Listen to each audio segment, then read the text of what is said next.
ሰላም እንዴት አላችሁ የኢትዮ ታይምስ ቤተሰቦቻችን ለሰዓቱ የተመረጡ አዳዲስ መረጃዎችን ይዘንላችሁ ቀርበናል። ከመረጃዎቻችን መካከልም ከሳውዲ አረቢያ በባህር አቋርጠው ወደ ሀገራቸው ሲመለሱ የነበሩ ኢትዮጵያውያን በጀልባ መገልበጥ አደጋ ህይወታቸው እንዳለፈ ነገሩ። የአሜሪካው የጸረ ሽብር ከፍተኛ ባለስልጣን ከኢራኑ ጦርነት ጋር በተያያዘ ስራቸውን መልቀቃቸውንና ፕሬዚዳንት ትራምፕ መንገዳቸውን እንዲያስተካክሉ ጥሪ ማቅረባቸውን፣ በኢራን የተዘጋው የሆርሙዝ ሰርጥ በወታደራዊ ጥበቃ ክፍት ማድረግ ዘላቂ መፍትሄ እንዳልሆነ የተባበሩት መንግስታት ድርጅት መግለጹን፣ የእስራኤሉ ጠቅላይ ሚኒስትር ቤንያሚን ኔታንያሁ ከሰዓታት በፊት በሰጡት መግለጫ የኢራን የጸጥታ ምክር ቤት ዋና ጸሐፊና የኢራን ከፍተኛ የደህንነት አመራር የሆኑት አሊ ላሪጃኒ እንደተገደሉ መገለጹና ሌሎችን በዝርዝር የምንመለከታቸው መረጃዎች ይዘንላችሁ ቀርበናል። ዝርዝር መረጃችንን ለማድመጥ ቻናላችንን ሰብስክራይብ በማድረግ የደወል ምልክቷን በመጫንና መረጃውን ለብዙዎች እንዲዳረስ ላይክ በማድረግ እስከ መጨረሻው አብራችሁን ቆዩ። ፒያሳ ኖር ሸገር ፕሮፐርቲስ 1 ሚሊዮን ቅናሽ የተደረገባቸውን ሱቆች በ2.6 ሚሊዮን ብር ብቻ የማይደገም ዕድል ይዞልን ብቅ ብለዋል። አስቀድሞ ለማስረከብ ታትሮ የሚሰራው ኖር ሸገር ፕሮፐርቲስ በዚህ ታሪካዊ ስፍራ ላይ ትልቁና ዘመናዊ የገበያ ማዕከል እየገነባ ይገኛል። ከ20 እስከ 145 ካሬ አማራጭ ያላቸውን ሱቆች ከ3.6 ሚሊዮን ብር ሙሉ ክፍያና ከ914 ሺህ ብር ቅድመ ክፍያ ጀምሮ በመሸጥ ላይ እንገኛለን። 100% ለሚከፍሉ ደንበኞቻችን ከ1 ሚሊዮን እስከ 2 ሚሊዮን 300 ሺህ ብር የሚደርስ ቅናሽ አድርገን ከ2.6 ሚሊዮን ብር አጠቃላይ ክፍያ ጀምሮ የሱቅ ባለቤት እያደረግን ነው። ይህ እድል አምልጦት እንዳይቆጩ እንላለን። ለበለጠ መረጃ እንዲሁም ሳይት እና ቢሮ ለመጎብኘት በ0912 14 14 64 እና በ0939 65 65 65 ይደውሉ።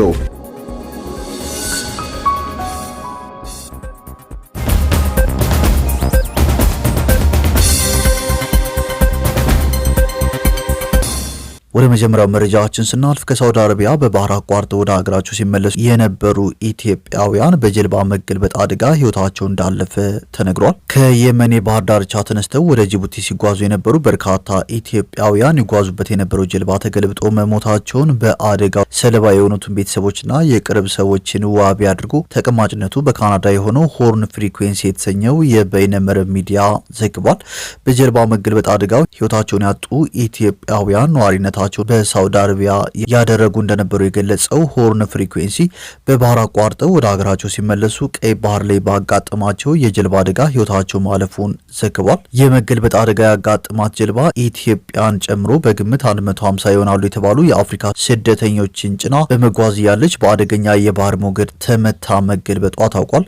በየመን ባህር ዳርቻ አቅራቢያ በደረሰው የጀልባ መገልበጥ ቢያንስ 10 ኢትዮጵያውያን መሞታቸው ተገልጿል። በአደጋው ህይወታቸውን ካጡት ኢትዮጵያውያን መካከልም የቅርብ ጓደኛዋ እንደሚገኝበት ሆርን ፍሪኩዌንሲ ነዋሪነቷን ሳውዲ አረቢያ ያደረገችን ወጣት አነጋግሮ ዘግቧል። ወጣቷ እንደምትለው በባህር ሲጓዝ የሞተው ጓደኛዋ በህገወጥ መንገድ ሳውዲ አረቢያ ይኖር የነበረ ወጣት ሲሆን በባህሩ ወደ ኢትዮጵያ እየተመለሰ የነበረውም ሳውዲ አረቢያ በህጋዊ መንገድ መኖር የሚችልበትን ሂደት ለማስፈጸም እንደነበር ጠቁማለች። ወጣቷ የልቤ ሰው መካሬ ወረቀት ላውጣ ብሎ በባህር ሄደ፣ ሆዴ እየፈራ በሰላም ተመለስ ብዬው ይህ ባህር በላው በማለትም እንባ እየተናነቃት ሁኔታውን አስረድታለች። በደረሰው የጀልባ መገልበጥ አደጋ የተሳፈሩት ከሟቾቹ አብዛኛዎቹ ኢትዮጵያውያን መሆናቸውን ከባህር ጠረፍ አዘዋሪዎች መስማቷን የገለጸችው ወጣቷ የቅርብ ጓደኛዋን ጨምሮ ከ10 ያላነሱ ኢትዮጵያውያን ስደተኞች መሞታቸውን አዘዋሪዎቹ ነግረዋታል። አብዛኞቹ ኢትዮጵያውያን በባህሩ ወደ አገር ቤት የሚመለሱት በህገወጥ መንገድ ከተሰደዱ በኋላ የመኖሪያ ፈቃድ ወረቀት ለማግኘት እንደሆነም ተገልጿል። በርካታ ኢትዮጵያውያን በሳውዲ ራሳቸውን ደብቀው በህገወጥ መንገድ የሚኖሩ ቢሆንም በነጻነት የሚፈልጉትን ስራ ለመስራት የመኖሪያ ፈቃድ ማግኘት ይጠበቅባቸዋል ተብሏል። ለዚህ ወደ ኢትዮጵያ በመመለስ በህጋዊ መንገድ ወረቀት አውጥተው ዳግም ወደ ሳውዲ ለመመለስ ጥረት ያደርጋሉም ተብሏል። እዚህም በህይወታቸው ተወራርደው መጀመሪያ በባህር ወደ ኢትዮጵያ መመለስን ምርጫቸው ያደርጋሉ ሲል ሆርን ፍሪኩዌንሲ ጨምሮ ዘግቧል።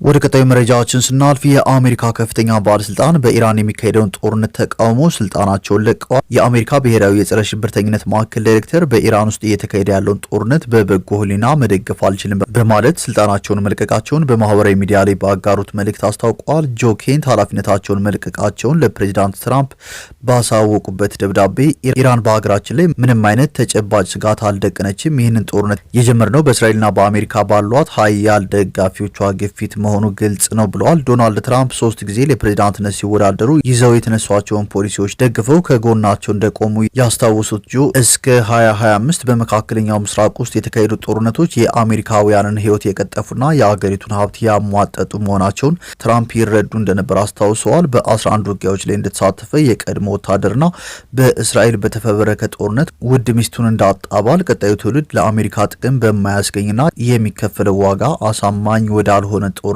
መሄዱን መደገፍ አልችልም በማለትም ጦርነቱን ተቃውመዋል። አሁን ስልጣናቸውን በፈቃዳቸው የለቀቁት ጆ ኬንት በትራምፕ ተመርጠው በአሜሪካ ሴኔት ለቦታው ብቁ ናቸው ተብለው ተቀባይነት ያገኙት ባለፈው ሐምሌ ነበር። ይህ በእንዲህ እንዳለም ፕሬዚዳንት ትራምፕ በፋርስ ባህረ ሰላጤው የሆርሙዝ ሰርጥ የሚተላለፉ ግዙፍ ነዳጅ ጫኝ መርከቦችን ለመጠበቅ አጋሮቻቸው እንዲተባበሩ ያቀረቡት ጥሪ አዎንታዊ ምላሽ ባለማግኘቱ ተቆጥተዋል። ምዕራባውያን ወዳጆቻቸው ይህ የትራምፕ ጥሪ አሜሪካ ከእስራኤል ጋር በመሆን በኢራን ላይ ወደ ከፈተችው ጦርነት የሚያስገባቸው ሊሆን እንደሚችል በማሰብ የባህር ኃይላቸውን ወደ ጦርነት ቀጠናው ለመላክ አልፈቀዱም። አሜሪካና እስራኤል በኢራን ላይ የከፈቱትን ጦርነት ተከትሎ ከፍተኛ የነዳጅ ምርት የሚተላለፍበት የሆርሙዝ ሰርጥ በመዘጋቱ የነዳጅ ዋጋ ጨምሯል። በአገራት ምጣኔ ሀብት ላይም ተጽዕኖ እየተንጸባረቀ ይገኛል። የአሜሪካ የቅርብ አጋሮች የሆኑት ዩናይትድ ኪንግደም፣ ፈረንሳይና ጀርመንን ጨምሮ ግሪክ፣ አውስትራሊያ፣ ስፔን፣ ጃፓንና ሌሎችም በሆርሙዝ ሰርጥ የሚተላለፉ መርከቦችን ደህንነት ለመጠበቅ በሚል ትራምፕ ባዘጋጁት እቅድ ውስጥ የመግባት ፍላጎት እንደሌላቸው በመግለጽም መልስ ሰጥተዋል። በአውሮፓ ታላላቅ ወታደራዊ ኃይል ያላቸው ሀገራት ምንም እንኳን የነዳጅ እንቅስቃሴው መስተጓጎል ቢጎዳቸውም በዚህ ምክንያት ግን ከኢራን ጋር ወደ ቀጥታ ግጭት የመግባት ፍላጎት እንደሌላቸው አስታውቀዋል። ይህም 3 ሳምንት ያስቆጠረው ጦርነት የአሜሪካና የእስራኤል ጉዳይ መሆኑን በተዘዋዋሪ መልእክት ያስተላልፉበት ነው። ይህ በእንዲህ እንዳለም የኢራን የጸጥታ ምክር ቤት ካውንስል ዋና ጸሐፊና ከፍተኛ የኢራን የደህንነት አመራር የሆኑት አሊ ላርጃኒ ትናንት ሌሊት በእስራኤል ጥቃት እንደተገደሉ የእስራኤል መከላከያ ሚኒስትርና የእስራኤሉ ጠቅላይ ሚኒስትር ቤንያሚን ኔታንያሁ ገልጸዋል። የእስራኤል ጠቅላይ ሚኒስትር ቤንያሚን ኔታንያሁ ላርጃኒ እንዲገደሉ ትናንት አመሻሹን ትዕዛዝ እንደሰጡም ተዘግቧል። አሊ ላርጃኒ ከቀናት በፊት ከኢራናውያን ጋር በጎዳና መታየታቸውም ተገልጿል። በዚህ ዙሪያ ኢራን የሰጠችው መረጃ የለም። ይህ በእንዲህ እንዳለም በኢራን የተዘጋውን የሆርሙዝ ሰርጥ በወታደራዊ ጥበቃ ክፍት ማድረግ ዘላቂ መፍትሄ እንዳልሆነ የተባበሩት መንግስታት ድርጅት ገልጿል። የሆርሙዝ ሰርጥን ለመሻገር የንግድ መርከቦችን በወታደራዊ አጀባ መምራት ዋስትና ያለው ወይም ዘላቂ የጸጥታ ስትራቴጂ እንዳልሆነ የተባበሩት መንግስታት ድርጅት ዓለም አቀፍ የባህር ላይ ተቋም አስታውቋል። የተቋሙ ዋና ጸሐፊ አርሴኒዮ ዶሚንጌዝ ለፋይናንሻል ታይምስ እንደተናገሩት ኢራን ለጠላት ሀገራት ዝግ አድርጌዋለሁ በምትለው በዚህ ወሳኝ የባህር መስመር ላይ ወታደራዊ አጀባ መጠቀም የመርከቦችን ደህንነት 100% ዋስትና አይሰጥም። ወታደራዊ ጥበቃው ስጋቱን ቢቀንሰውም አደጋው ግን አሁንም አለ። የንግድ መርከቦችና መርከበኞች ሊጎዱ ይችላሉ ሲሉ አክለዋል። ጦርነቱን ተከትሎ በተለያዩ ዓለማት ከፍተኛ የነዳጅ እጥረት ተከስቷል። በመካከለኛው ምስራቅ እየተከሰተ ያለው ቀውስ በነዳጅ አቅርቦት ላይ ያሳደረ ያለውን ጫና ተከትሎም የኢትዮጵያ ትራንስፖርትና ሎጂስቲክስ ሚኒስቴር ወደ ኤሌክትሪክና የተፈጥሮ ጋዝ ኃይል የሚደረገው የትራንስፖርት ሽግግር እንዲፋጠን ጥሪ አቅርበዋል። ሚኒስቴሩ መጋቢት 8 ቀን 2018 ዓ.ም ባወጣው መግለጫ አገሪቱ ከውጭ በሚገባ ነዳጅ ላይ ያላትን ጥገኝነት መቀነስና አማራጭ የኃይል አጠቃቀምን ማሳደግ እንዳለባት ገልጿል። የጠቅላይ ሚኒስትር አብይ አህመድ አስተዳደር ያስተዋወቀውን የኤሌክትሪክ ተሽከርካሪዎች ፖሊሲ ብልህና አርቆ አሳቢ ውሳኔ ሲል የገለጸው መግለጫው ይህም ኢኮኖሚው ከዓለም አቀፍ ድንገተኛ ተጽዕኖዎች እንዲጠበቅ እየረዳው መሆኑን አመልክቷል። ይህ ጥሪ የቀረበው ጠቅላይ ሚኒስትሩ የነዳጅ አቅርቦት መስተጓጉልን በመጥቀስ ኢትዮጵያውያን አጠቃቀማቸውን እንዲገድቡ ካሳሰቡ ከአንድ ቀን በኋላ ነው። ሚኒስቴሩ የጠቅላይ ሚኒስትሩን ስጋቶች በማጠናከር በዓለም አቀፍ የነዳጅ ገበያ ያለው አለመረጋጋት እንደ ኢትዮጵያ ባሉ ነዳጅ አስመጫ ሀገራት ላይ የሚፈጥረው ስጋት እየጨመረ መሆኑን አስታውቆ ወደ ኤሌክትሪክ ትራንስፖርት የሚደረገውን ሽግግር ለማፋጠን የተቀናጀ ብሔራዊ ምላሽ እንደሚያስፈልግም ገልጿል። ይህ በእንዲህ እንዳለም ስሪላንካ ነዳጅ ለመቆጠብ ረቡዕን የእረፍት ቀን አድርጋ ማወጇ ተሰምቷል። የስራ ቀናትም ወደ 4 ቀናት ዝቅ ብሏል። የመካከለኛው ምስራቅ ጦርነትን ተከትሎ የነዳጅ ዋጋ በአንድ በርሜል ከ$100 በላይ መሸጡና በሆርሙዝ ሰርጥ የነዳጅ ጉዞ መገታቱን በእስያ ሀገራት ላይም ከፍተኛ ቀውስ ደቅኗል። ሊከሰት የሚችለውን የነዳጅ እጥረት ለመቋቋም ስሪላንካ በየሳምንቱ ረቡዕን የመንግስት መስሪያ ቤቱ ዝግ የሚሆኑበት የእረፍት ቀን አድርጋ አውጃለች። እንደ መንግስት መመሪያ መሰረት ይህ ትምህርት ቤቶችንና ዩኒቨርሲቲዎችን የሚጨምር ነው ተብሏል። ነገር ግን እንደ ጤናና ኢሚግሬሽን ባሉ አስፈላጊ አገልግሎቶች ላይ በተሰማሩ የመንግስት ተቋማት ላይ ተጽዕኖ እንደሌለው ተገልጿል። በአገሪቱ ረቡዕ የእረፍት ቀን መደረጉን ተከትሎ የስራ ቀናት ወደ 4 ቀናት ዝቅ እንዲል ተደርጓል። ከዚህ በተጨማሪ ዜጎች በኮታ ነዳጅ የሚገዙበት የብሔራዊ ነዳጅ ፓስ ምዝገባ መጀመሩ ተመላክቷል። 15 ሊትር ሊትር፣ ለግል መኪና እንዲሁም ለሞተር ሳይክል 5 ሊትር እንዲገዙ የሚገድብ ሽንሸና ተደርጓል። የአገሪቱ ፕሬዝዳንት አኑራ ኩማራ ዲሳኒያኪ ለከፋው መዘጋጀት አለብን ብለዋል። የነዳጅ ዋጋ በአንድ በርሜል $100 በላይ መሸጡን ተከትሎም ሌሎች የኤስያ ሀገራትም ተመሳሳይ ጥብቅ የቁጠባ እርምጃዎችን እየወሰዱ ይገኛሉ።